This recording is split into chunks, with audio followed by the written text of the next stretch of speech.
शुक्लां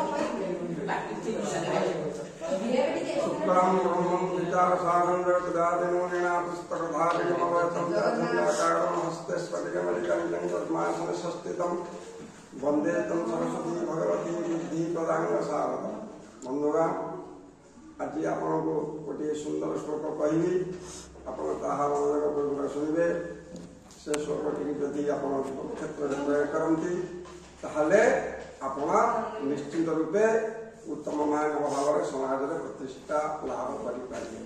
शुणु, जो ध्रुवाणी परित्यज्य अध्रुवाणी निवेशते अध्रुवाणी स न प्राप्नोति ध्रुवाणी नष्ट में गति। जो ध्रुवाणी परित्यज्य अध्रुवाणी निवेशते अध्रुवाणी स न प्राप्नोति ध्रुवाणी नष्ट में गति। ताने है कौन जे वास्तव को छाड़ी अवास्तव पछे खाए अवास्तव जिनस केवे प्राप्त हुए नहीं, किंतु जितेबाला से थकी पड़े वास्तव पाक को फेरला बेल को वास्तव आगु न थाए।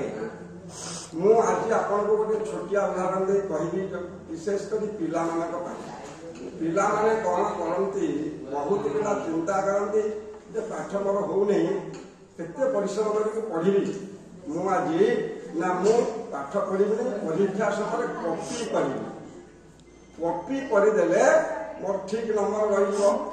तेणु से कॉपी निशा लगी रहे पाठ उपरे मनोनिवेश करे ना।